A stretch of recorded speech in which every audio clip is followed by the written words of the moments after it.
Hi, I'm Willie with the Special Competitive Studies Project. Welcome to our studio, where in January of 2026, we will launch our first live show that will focus on technology and its impact on national security. But to end the year, today I'm sitting down with some of my closest colleagues, PJ Makish, Joe Wang, and Ilber Bayraktarı, to talk about 2025 and make some predictions about 2026. Gentlemen, welcome. It's great to be here with you today. Thanks. Thank you so much. Great to be with you. So let's start with covering first the technology space. January, not only we saw, the new administration come to town, but we also had the release of DeepSeek. So let's start with that. How did that surprise us? How it didn't surprise us? What were some of the implications of that release? Let's start with you, PJ, and then anybody else that wants to chime in. Illy, thank you so much. Yeah, I mean, DeepSeek rocked the world in a few ways. On a tech level, one was just watching a Chinese company come out with an open weight model for the internet for others to use that was better than the open weight models that existed, better than Llama, better than others. At geopolitical level, I think the interest was we were not surprised that China was going to come out with a dominant model, but I think a lot of the world was. I mean, we've been, since the AI Commission, looking at Xi Jinping with a national plan since 2017, and we basically concluded that China was out organizing the United States. Not that they were ahead, but they were organized. So if all of a sudden that organization resulted in a company with a dominant open weight model, that shouldn't be surprising, but it was, right? And it was.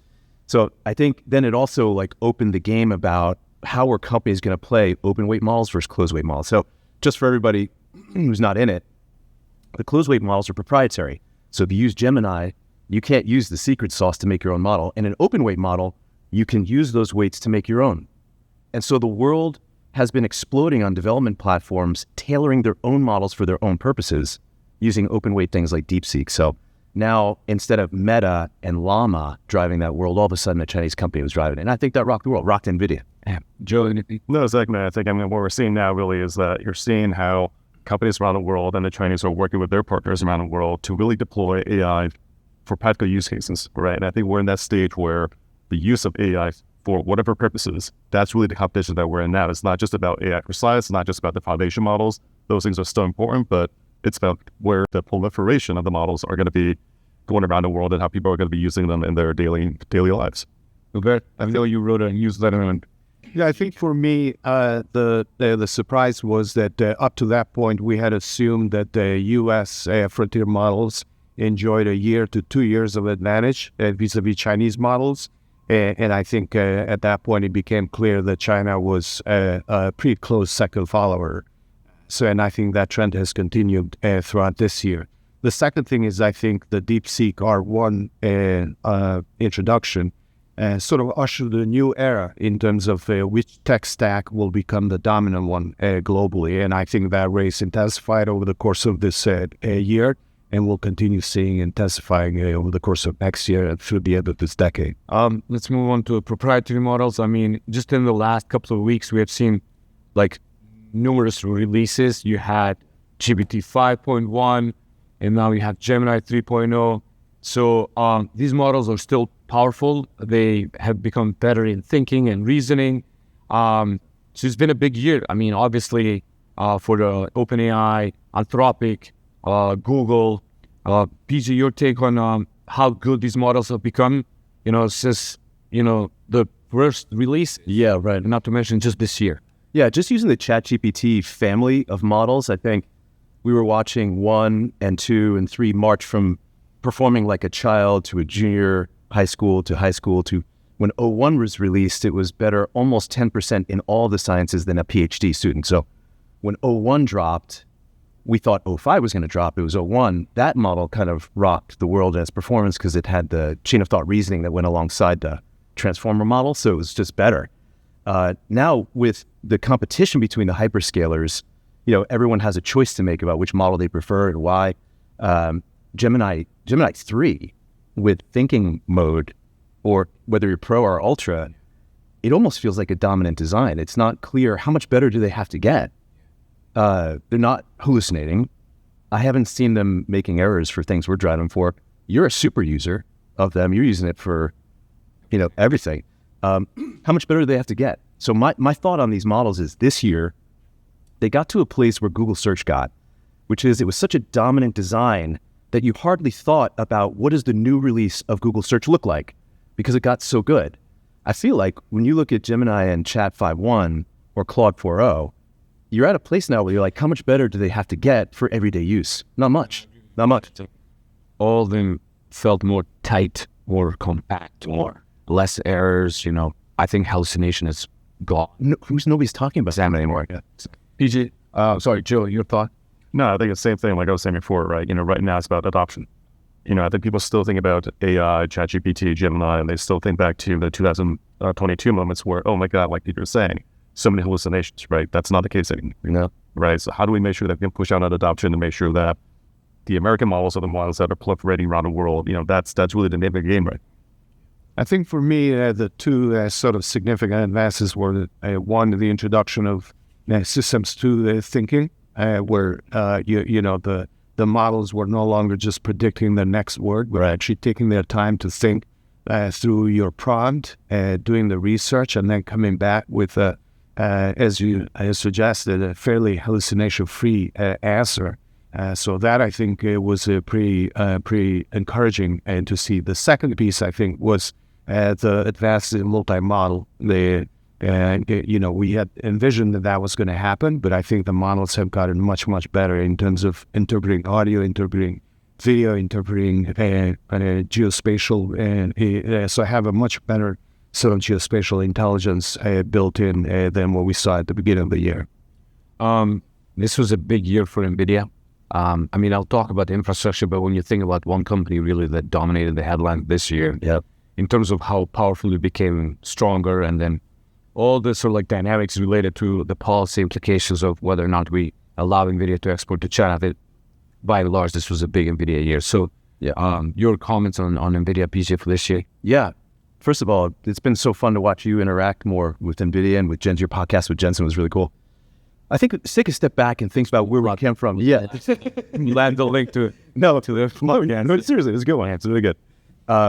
I think let's take a step back for a second and talk about like where were we before we got to the data center. You have big data movement in the 2000s where AI is being used to find patterns in large amounts of data. And then you have the arrival of these models. ChatGPT 4 triggers the paper, sparks of artificial general intelligence. Like, this model's so good, it might be broadly useful for the ways that, for instance, you're using it daily now. And with that came, well, where will all these inferences and uses be used or stored? And this is like the rise of big data to the data center. And then the data center becomes like a modern AI factory. In that moment where AI becomes, the data center is the AI factory, that's where Nvidia was poised to dominate with all their service offerings, and went to a $4 trillion company and then into a $5 trillion this year. They could move to the largest company in human history. Yeah, absolutely. They are really the underpinning of the digital infrastructure right now. So like in this model. So and look, I think just because they dominate the market so broadly, I think we have seen also emergence of competitors.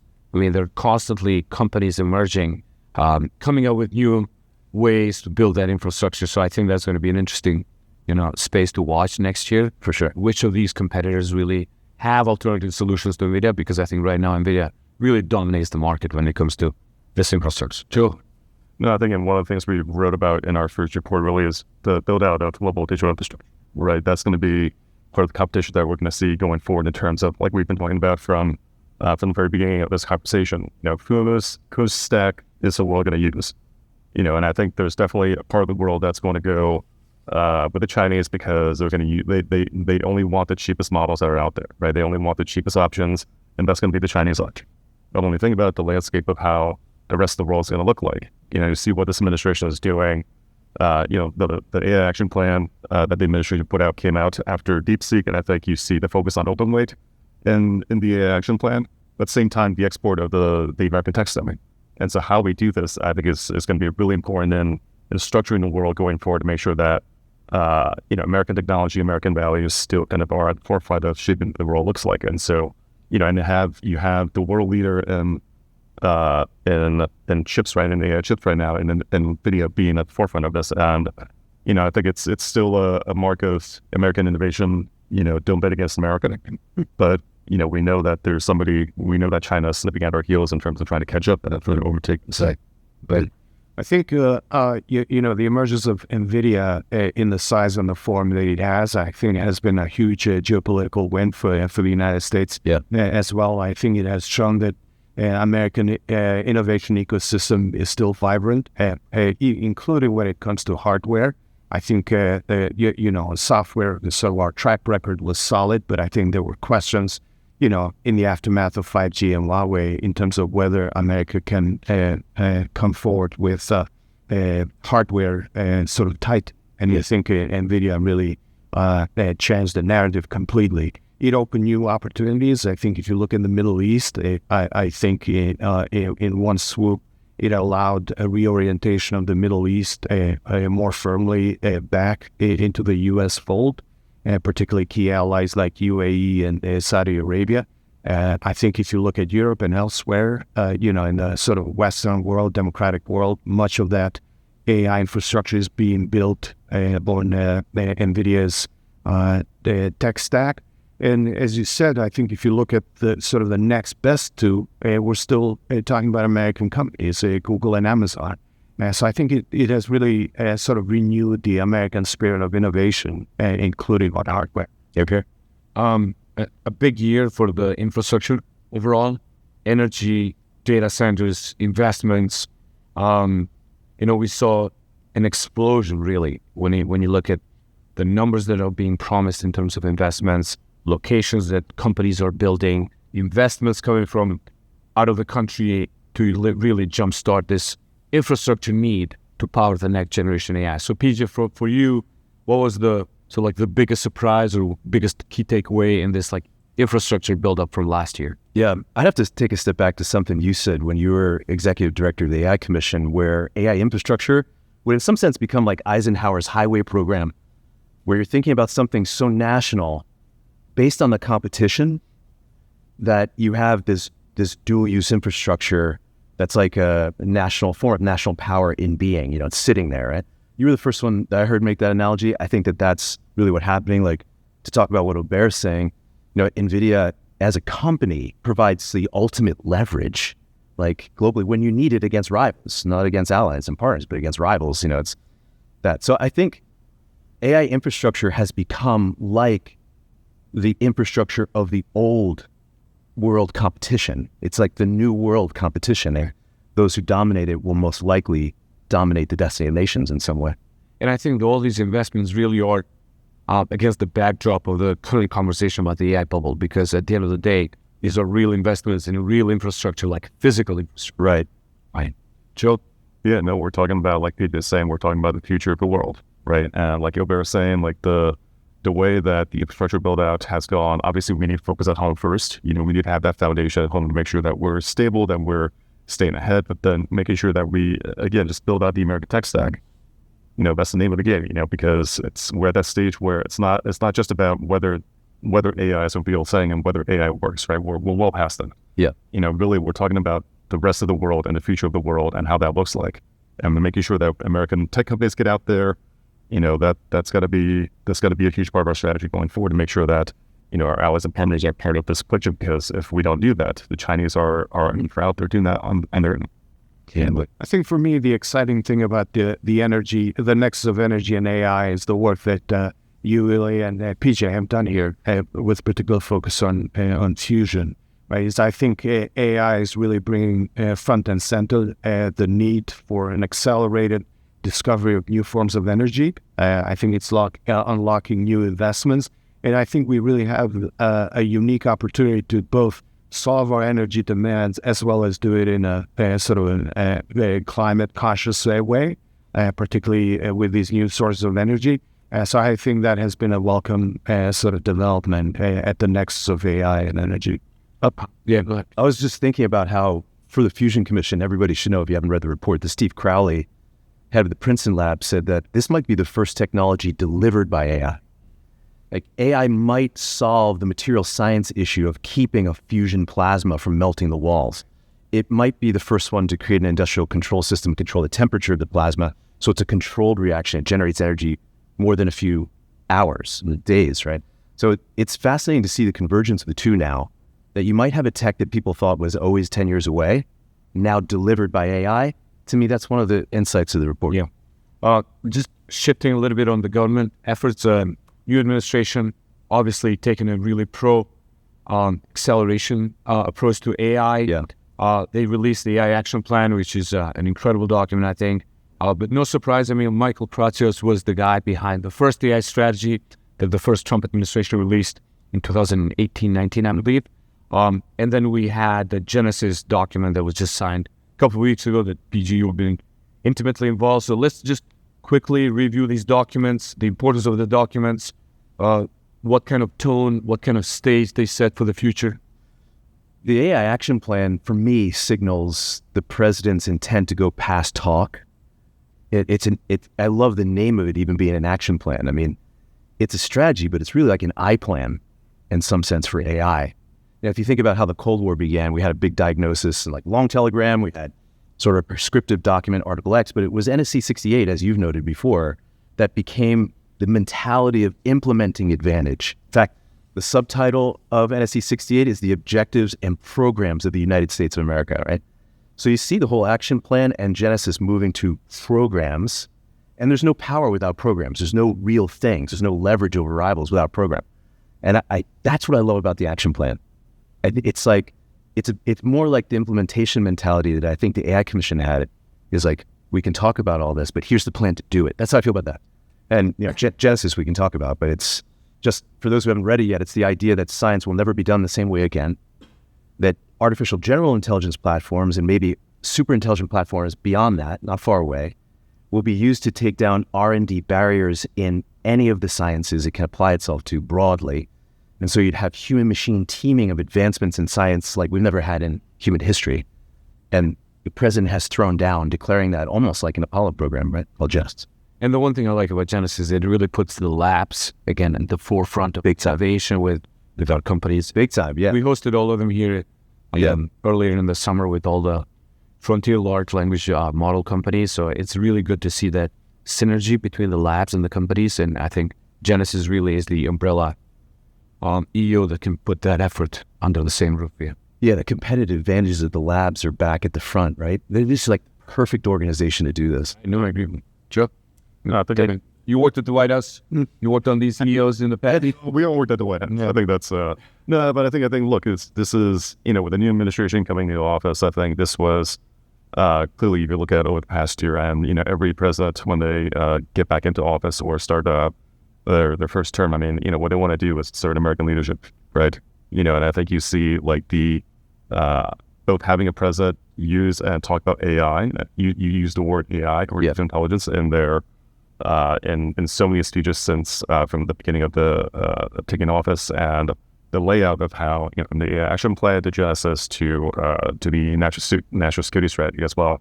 I mean, it's about American leadership, right? That vision for what America needs to do around the world, not just to make sure that we're protecting our national security, which obviously is the most important thing for every president coming into office, but how do they want to shape the world? And getting, again, we talked about this repeatedly already, but getting American technology out there, this is the name of the game when it comes to geopolitics now. That technology competition is like what we've been working on for past over 4 years now. That fusion of geopolitics and technology, and how do we compete? How do we do this? How do we make sure that the world still looks to America as that first option when it comes to the build out of all these new technologies? I think in my mind, sort of the action plan did two very important things. One is it really shifted the tone around AI. I think previously the pendulum had swung, in my view, too far in terms of safety, concerns about safety and how to manage the safety implications of AI. And I think the action plan, and some may argue, maybe swung the pendulum too far on the other side, but I think it really brought an important shift in tone that there are tremendous opportunities associated with AI, and we have to really focus on harnessing those opportunities. And then the second thing is similar to what Joe said, is I think the nexus between foreign affairs and American technology stack. I think the action plan is unabashed in terms of the conviction that we got to push the American stack to the rest of the world, and with it come economic opportunities, values, and other things. So So in my view, those kind of two things stuck out. Obviously, as with any document, you guys, I all know from having worked at the White House, with every document, the implementation is key. So, this document has been around for less than 5 months now. So we'll see how departments and agencies internalize and how they operationalize it. But I think those two changes, in my view, have been pretty instrumental. Let's shift to the work we've done here at SCSP. All three of you have led some massive efforts, both in terms of, analytics, convenings, partnerships. So in your mind, PJ, some highlights from the work you've done this year, both here and, and in the travels you've done. Yeah, no, thank you so much. I think to go back to this idea that the United States, with the AI Action Plan, had over 300 companies and entities respond, right? So just the voluntary nature of America to participate in tech strategy for the nation was its own sign. And that's what I see everywhere we've gone. Since SCSP started 4 years ago, I can only think of one person that ever said they couldn't help us do strategy, tech strategy, and that was because she was going to lead OSTP. She would have said yes too, right? So I think just the voluntary nature of everybody in the States to get organized for this era is really inspiring, right? I'd say for us, along those lines, being involved in Genesis was an honor, sure. Just being along for the ride to scope out that program and envision it, because we were thinking about it since the AI Commission Annex, right? And I think the second one is, if you look inside the Pentagon, you see Secretary Dan Driscoll saying, what is it like to invite companies in? There were companies, $15 trillion of our best companies in the world, some of whom had never been at the Pentagon because no one asked them, voluntarily gave a day of their executive lives to come use their business intelligence to shape AI moonshots for the Army, which they selected, put on the rails, named programs, funded, and they're underway. So I would say the Action Plan, Genesis, and Dan Driscoll's efforts all show a nation moving out on programs without which there's no power. Yeah. Amazing. Joe, it's been a busy year. It's been a busy year, and it's only going to get busier for next year as we keep doing more and more. And so I think, just like recapping where we started the year, right? One of the first things we did was actually go to the French AI Action Summit back in February, and working with Eric and working with the French government there to convene a session on national security for more AI and national security. I think was really important, just to, again, kind of like Ober was saying, shift that focus away from purely on safety to think through the broader implications for where we are with AI. And so I think that was great to get SCSP there to the Paris AI Action Summit. And then with Munich, obviously we've had a long-standing partnership with the Munich Security Conference now, and we have this new format with the Tehran Security Conference, which I think is clearly a way to do a red teaming exercise with where the geopolitical situation is. And then, from all the different partnerships with Taiwan, India, Japan, Israel, like we actually started a lot of new initiatives this year too.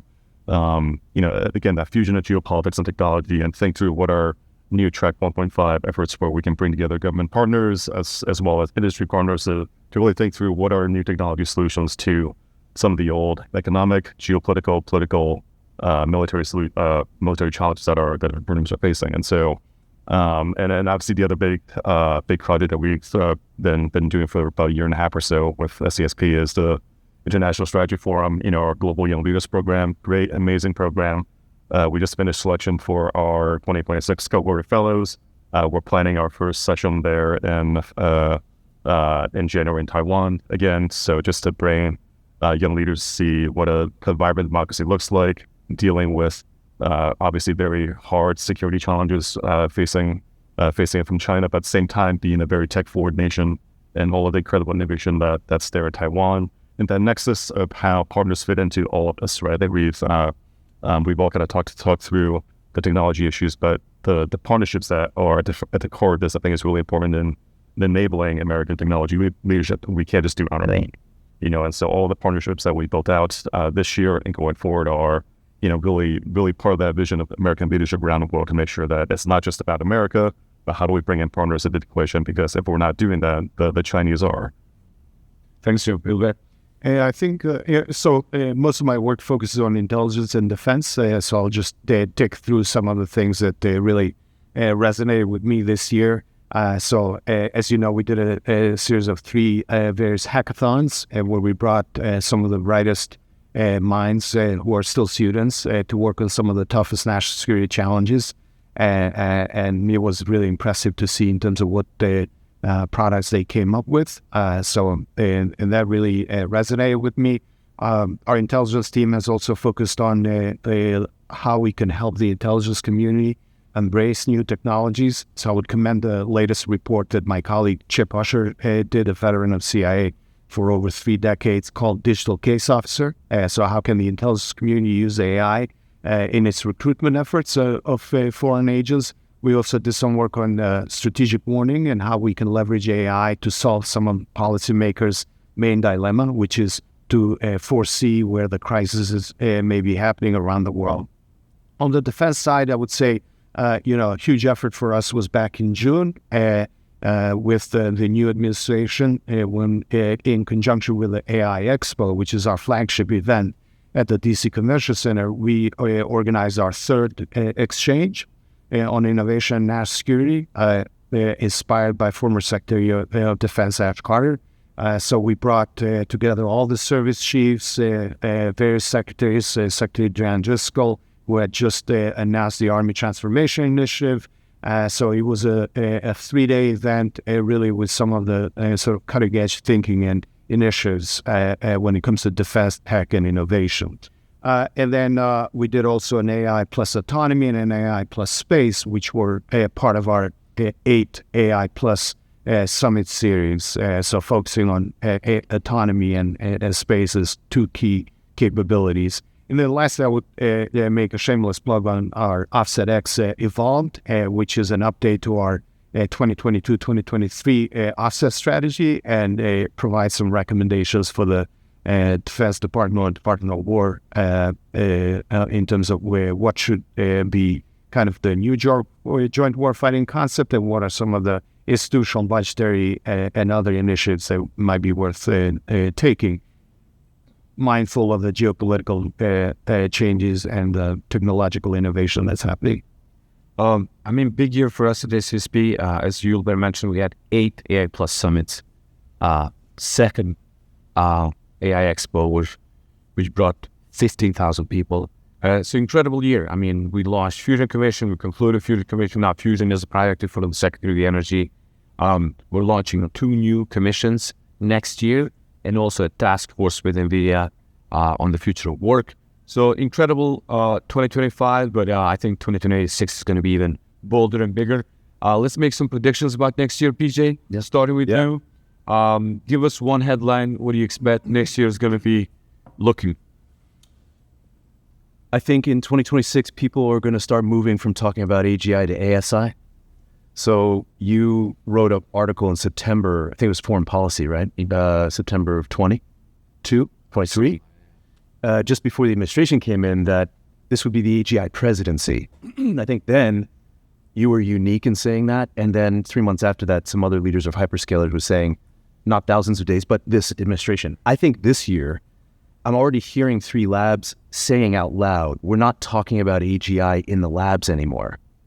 We're talking about ASI. There are teams to create ASI, and there are multiple pathways to do that. The one that I think is really exciting was discussed by DeepMind, that these models will start to do open-ended machine learning, where they're continuously improving themselves on their own instead of being locked into the static training they did before they're released and you use it for inference like you do.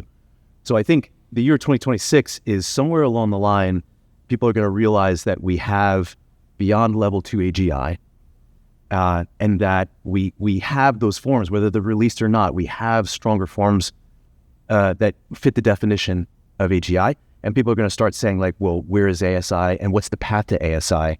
And like I said, there are 3 labs already that said behind the scenes, they're not talking about AGI anymore. That's a big change, but I think that becomes discourse in 26. Joe? Predictions always hard when it comes to Switch better future. Yeah, that's really much.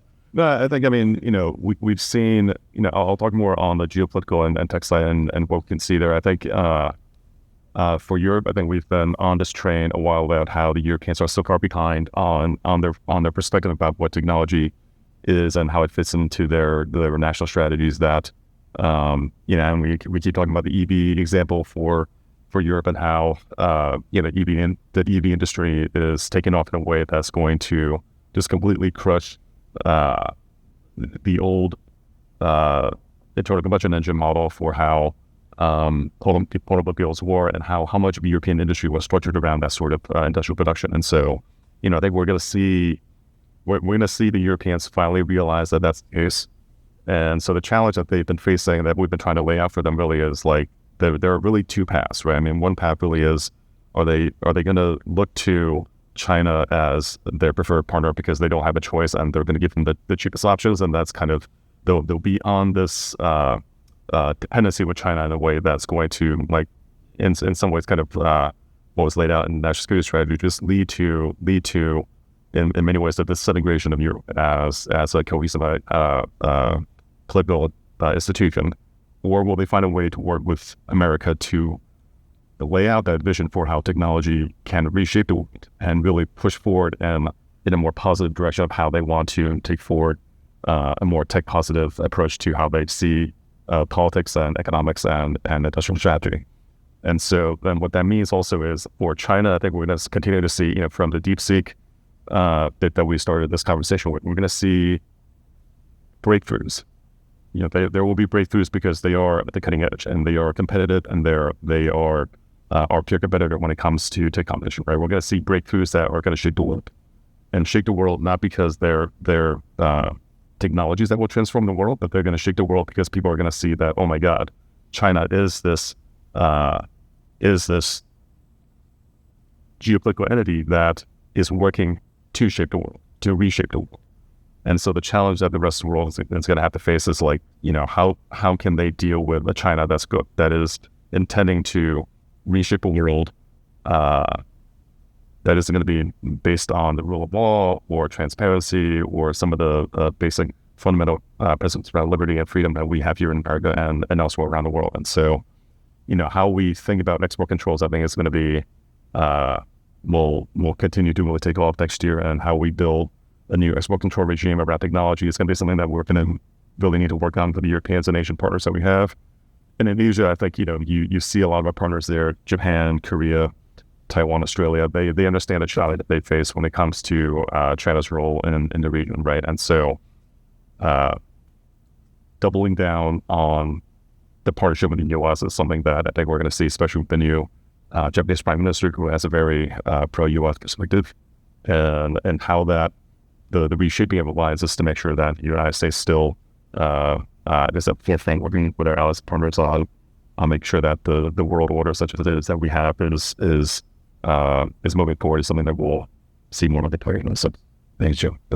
So I'll overachieve and offer two. I think first, maybe on the more negative side, I would say I suspect we'll probably see sort of the growing link between AI and the labor market on one hand, and the interaction with our political calendar.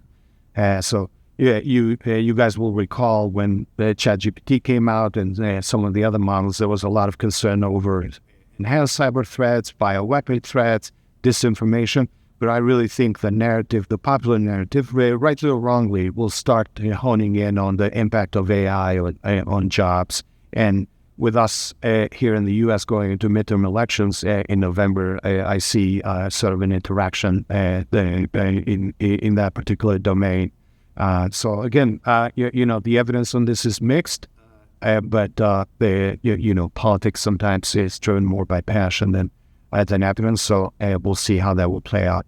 On the positive side, I would say I see tremendous opportunities for AI and neuroscience, and in three different areas. One is, I think, increasingly brain will become sort of the sixth domain of warfare after space, air, land, sea, and cyberspace. So we already see kind of China and Russia in particular weaponizing information to get to societies writ large, but also to individuals. Yeah. We've written here extensively about cognitive warfare, but I really think that would begin to take center stage going into the next year. I think with that comes the need to better defend our brain against this type of weaponized information, weaponized and targeted sort of AI-powered approaches to individuals. And then thirdly, I think we will probably continue to see progress on the brain-computer interface that I think will unlock different potentials. Obviously, I'm most concerned with the defense and intelligence side of the house, so that can unlock good opportunities there. But I think we'll probably continue to see progress in that front as well. Gentlemen, thank you so much for joining me. This was our first pilot TV show. More coming in January in a live format. Wish you all happy 2026, and to all our subscribers, followers, fans, thank you for being with us. Thank you for supporting us, and we'll see you more in 2026.